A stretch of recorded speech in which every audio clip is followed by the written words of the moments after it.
So we know all about the story in the city of Tshwane. We have interviewed so many of the role players. We recently had the executive mayor, the former deputy, who's now the executive mayor, Action SA's Dr. Nasipi Moya.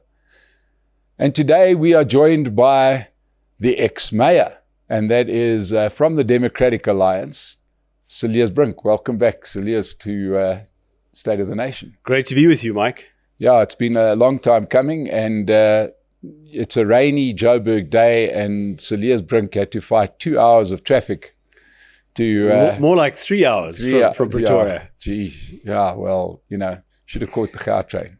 But it's broken down at Park Station, so you can't even do that. Well, look, but at least pretty soon you'll be able to catch the Gauteng all the way through to Polokwane.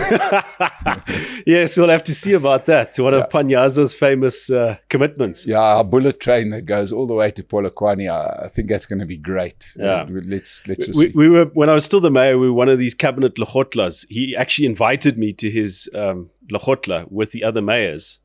I think it's just me and the mayor, Ekurhuleni, who pitched up. And he spoke about this thing about the Gauteng to Polokwane. And I said to him, well, great. As long as it stops by in Soshanguve and Hammanskraal, don't just go straight to Polokwane. But that was mentioned a tongue-in-cheek, of course, making these crazy pronouncements without any idea of the means of how to achieve it. That's part of Panyaza Lesufi's brand. Yeah. And today... We got you here. There's a lot of expectation that we should rake over the coals of the city of Tshwane, what happened there. We have discussed it. We discussed it before. We discussed while the fight was on. We discussed it afterwards. But I thought it would be good to get you back, to get temperature, not so much in the city of Tshwane.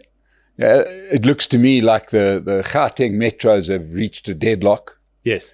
And all three metros are now run by an ANC-EFF coalition. That's correct. And the proxy parties, including Action SA and the Patriotic Alliance. Yeah, it used to be the puppet mayors of Al Jamar in Joburg, and then I think it was another proxy mayor in Ekurhuleni. Yes. Now the ANC have got mayors there, but they've got Action SA's mayor, which, if I suppose they'd get disappointed if we call her a puppet mayor. Let's see how that one pans out. Yeah, I mean, I've always had a very good relationship with Nasipi Moya. I think she's a capable person. She was a good deputy mayor. But it's all about how much power do you have to actually change things. Yeah. And if your cabinet, your mayoral committee, is filled with the ANC and the EFF, who each have their own constituencies and interests inside the administration and with service providers, it really compromises your position. And it's going to be a very difficult election to enter, to say, what have I actually changed? Because she is compromised at the very top. Yeah. Well, quite clearly there is one thing that she can bank on. And it's we saw it, I suppose. This is from an observer, outside observer. I don't live in the city of Tshwane. I go there every now and again to watch a rugby match and then drive back, to the potholed city of Johannesburg, where we don't have street lights or traffic lights. But the one thing that she did manage to get right is that suddenly the Department of Water, who have been slow playing the problems in the city of Tshwane, seem to get very vigorous in helping out the Hammanskraal issue. Am I right? Well, I think the Department of Water was key in us devising that agreement to build a package plant, and most of that work was done when there was a DA mayor in place. Of course, she had a role as deputy mayor, but I don't really see any better treatment. In fact, there's been a bit of a backsliding on the Hammanskraal water project. Quite recently, the mayor just proclaimed, no, the water might not be safe to drink, and then the next day it was safe to drink. And we've spoken to a few residents who, in fact, have had no water in that first phase of the 4-phase project. So it's difficult. There's going to be no special ride. There's going to be no special favors just because you are more aligned to the national government. There might be some opportunities, but at present, it doesn't seem obvious. And also, let's be honest, Herman Mashaba says Tshwane is in a worse shape than Joburg. I don't think so. I think Tshwane, in terms of infrastructure, in terms of water losses, electricity, is in a better position than Joburg. Of course, the finances of the city is still very much at risk. And that is what needs to be very carefully managed in the months ahead. Yeah, well, as we do this, we've just had like a week of water cuts in Johannesburg. Certainly in this area that we are recording in, we did not have water at all last week. The idea that Tshwane is better or is worse off than this is an interesting one. But Cilliers, what I really wanted to talk to you about is what has seemed to got very quiet is the DA in Gauteng, right? Everybody seems to be resigned to the fact that, the ANC rules as a minority government any way they like, with a very strident, very vocal, very dominant leadership of Panyaza Lesufi, who is governing, much like Cyril Ramaphosa, as if they got 65% of the vote. What is the state of the DA in Gauteng? Well, I think the DA is in a very strong position to compare what we have to offer with what Panyaza Lesufi, plus all of his proxy parties and allies, which includes in the broader sense the IFP, the ACDP, Action SA, all of these parties got sort of jobs and bits and bobs just to keep them compliant. And that places the DA in a very strong position to say, listen, Panyaza Lesufi tried everything in his power to prevent a unity government from happening because they had a great deal to hide. Quite recently, there was the discovery of hundreds of millions of rands that was misappropriated in social development. That was meant to assist children's homes and old age homes and other worthwhile projects for the most vulnerable people. And Panyaza Lesufi has sort of skirted around that. And our job in Gauteng is to be the most effective opposition that we possibly can be, because it's not clear at all whether the ANC will get its act together. They talk about reorganizing Gauteng's internal structures of the ANC, but that's the ANC's business. That's not the DA's business. The DA's business is to offer the clearest possible alternative that we can. On the downside, of course, is things continue to deteriorate in the province. Panyaza Lesufi now has got his accolades in Johannesburg, Ekurhuleni, Tshwane. He's accomplished all his goals, and things are deteriorating. There's massive pressure on our schooling system, massive pressure on hospitals and on roads. And the provincial government doesn't seem to have any effective mechanisms to intervene in municipalities that are failing. Later this week or next week, Panyaza Lesufi will deliver his State of the Province address. And we made some jokes about some of the stuff that he announced before. He has got absolutely nothing to show. Now, at some point, that has to have a political effect. And I suspect what will happen is that the ANC will continue to tank in the polls. And obviously for the DA, it will be to maximize our position relative to the ANC. Now, how do you intend to maximize your effect? Because, as an observer, and I'm a close observer, obviously we speak to a lot of people, the DA seems to have gone missing in Gauteng. Well, I'm not sure we've gone missing in Gauteng. Government of national unity is a very complicated thing to be part of. People expect a change to happen. There are some very difficult things now happening that have to be navigated and communicated. And in a sense, the DA in Gauteng doesn't have that problem. We don't have to launder the image of Panyaza Lesufi or defend some of his most egregious policies. It is a clear choice for voters in Gauteng, perhaps without the most terrible consequences, because yes, a provincial government can do harm, a provincial government that effectively has the EFF and the ANC as part of the power balance, even though they're not represented in the provincial executive. But at national level, the implications of the DA withdrawing might be very serious. So politics-wise, the fight and the choice is clearer in Gauteng, and we don't have, and it's not by choice. It's not because somebody decided, let's have a place where we don't have a government. It's the ANC's choice not to have us in here. But politically, the benefit is ours because we can offer a clearer alternative. Now, one of the reasons that it might have been in the interests of, it was always being touted as one of the interests of entering into coalitions or unity arrangements was, the fear of being voted out, the fear of, votes of no confidence and so on. But, we now see a minority government in Gauteng completely unchallenged. Yes. I think that Panyaza Lesufi will face a vote of no confidence in the very near future, probably this year. And the way that the numbers look in the Gauteng provincial legislature, he will have to be backed by MK and the EFF. And maybe that's a good opportunity for the country to force the ANC to make a choice. Because they've been supportive of Lesufi in the backbenches or in the shadows.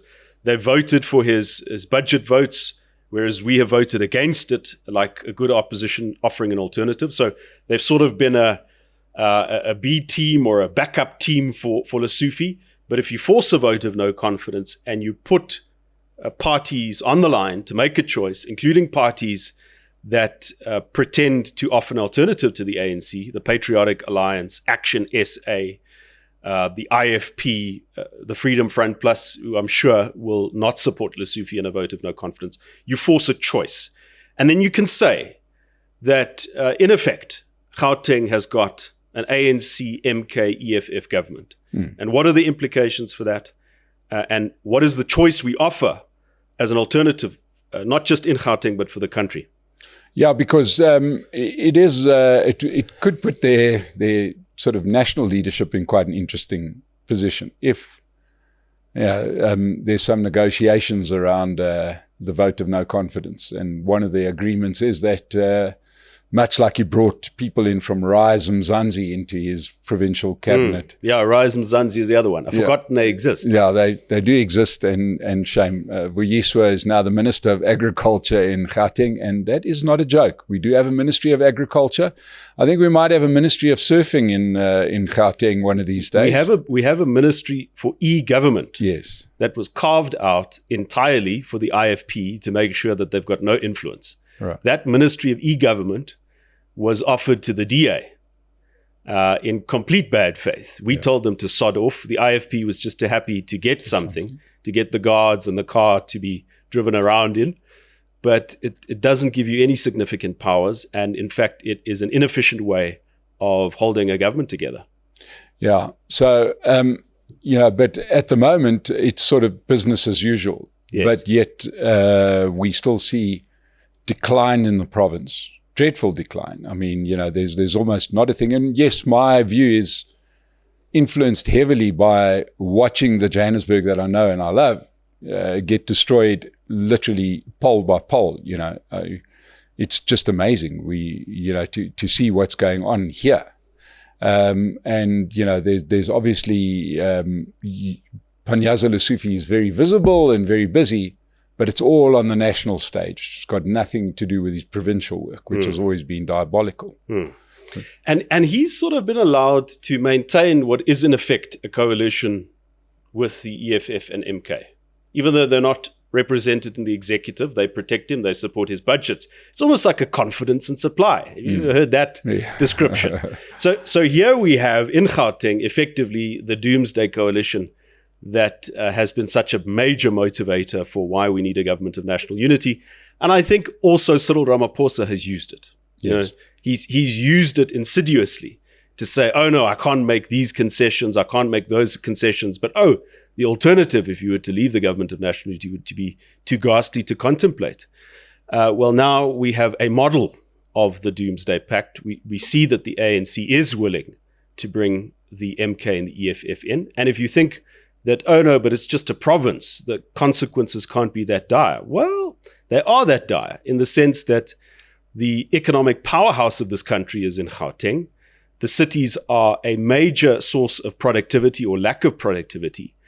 And if you're not willing to play ball and make a deal and steer the country in Gauteng in a different direction, if you're happy to go in effect with the Doomsday Coalition, I think it does reveal something about what this really is for the ANC, and perhaps that that the sincerity from President Ramaphosa isn't quite there. Yeah. Now, I can't have you say those things and be a politician and not.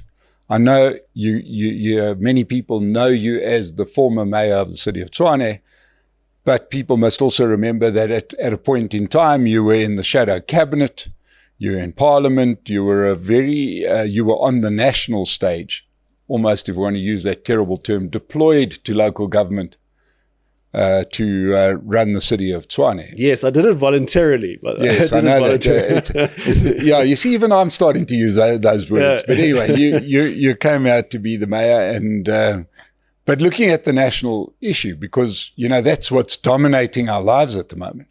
South Africa finds itself at a very, very unique stage and status that I'd like to suggest none of us could have seen at the election or just post the election. And it's largely led by the new Trump administration, and that has come out and literally reshaped the world. Do you think I'm being too dramatic about it? No, certainly you're not being too dramatic about it, But let's be honest.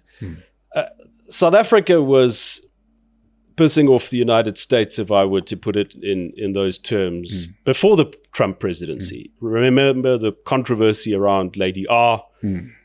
Look at our dealings with Russia. Of course, President Trump is more favorably disposed to Russia than his predecessor.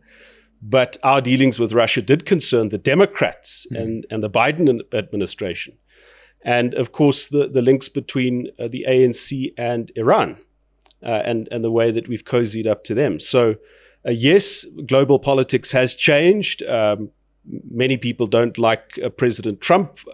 If we were to put ourselves in the domestic politics of the United States, that's one thing. But we're not in the domestic politics of the United States. We're a country who has the United States as our second largest trading partner. It's only China that's bigger. And if you look at the fixed capital investment of countries in South Africa, the United States, the size of that fixed capital investment in places such as Ford in Silverton, in Pretoria, creating thousands of jobs. BMW, the third largest market for X3 BMWs, is the United States.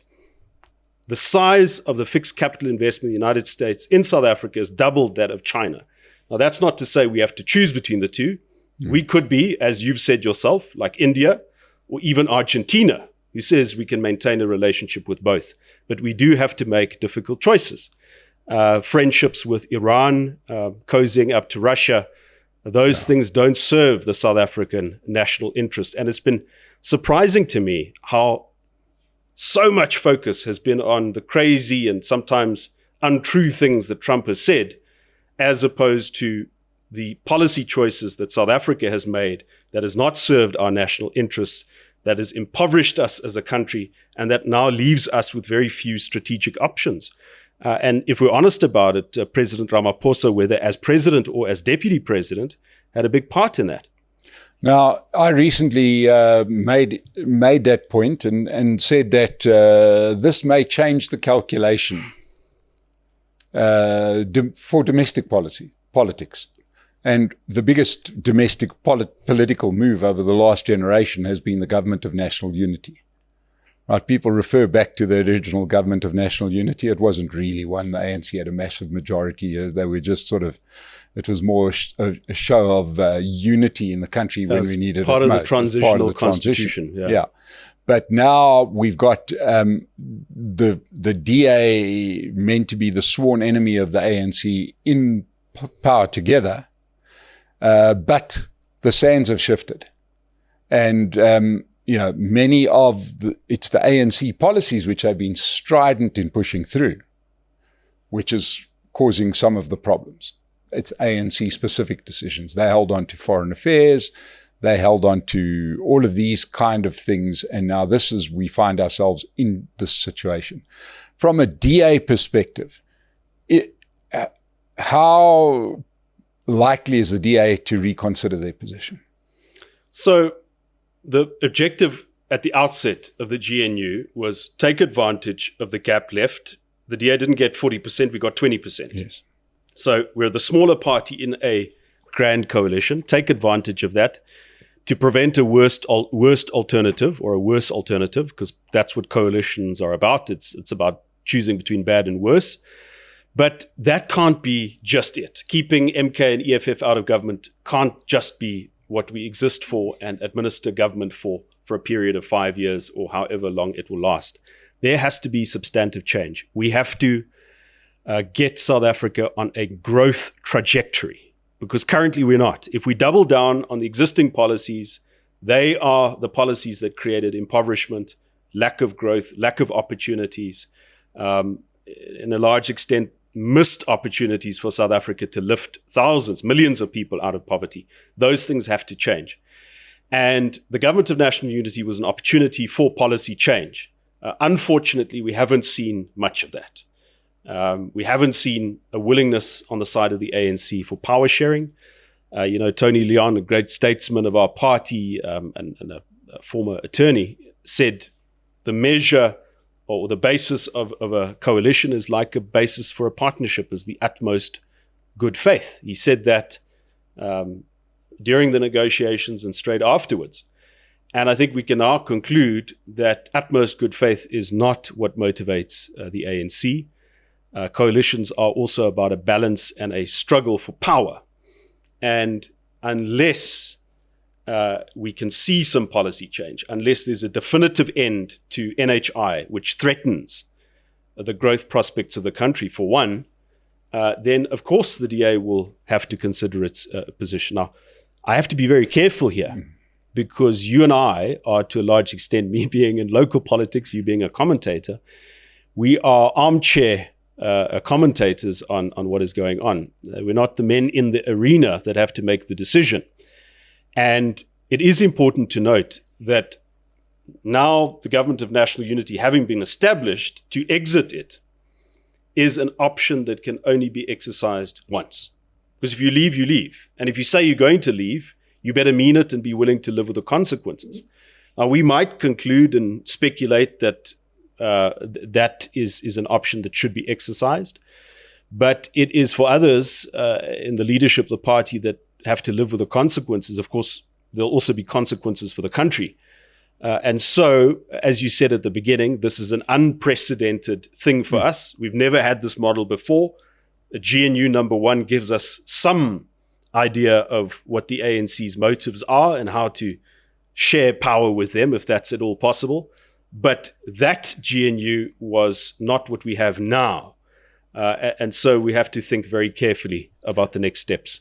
Okay, so I'm going to try and be diplomatic, which is not what I'm known for. And it's not to sort of try and put you on the spot, but I'm trying to get understanding. And obviously, there's been a bit of a shutdown from the DA leadership, certainly with respect to the state of the nation. All of you people who think that I'm some kind of DA insider, I have tried to tell you the story. I'm not really. I, in fact, enjoy with many of the leadership, a very bad relationship around the DA. But the point is this, and I'm just going to, without sort of going in too deep, you mentioned the economy, and that was one of the exciting bits about the GNU. And I had Toby Chance here recently, who is your spokesman on trade and industry, and, about the disregard of DA economic policies, which was one of the selling points of the GNU. Was that hopefully with the DA in the tent, there'd be an improvement in some of the economic policies. But we've seen zero of that. We haven't seen any of it. I mean, there I think we can talk without any correction.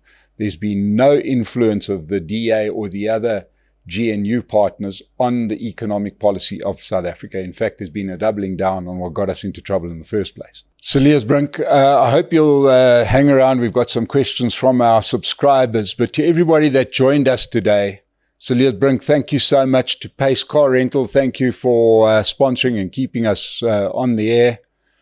Like and subscribe. And if you want to become a member of our community, consider subscribing. It's through our State of the Nation website, sona.co.za. And we're going to put a few questions to Cilliers, Brink that's only available to our community. But to everybody else, thank you so much for joining us today. Cilliers, thank you for coming. Cheers. Thanks, you. Mike.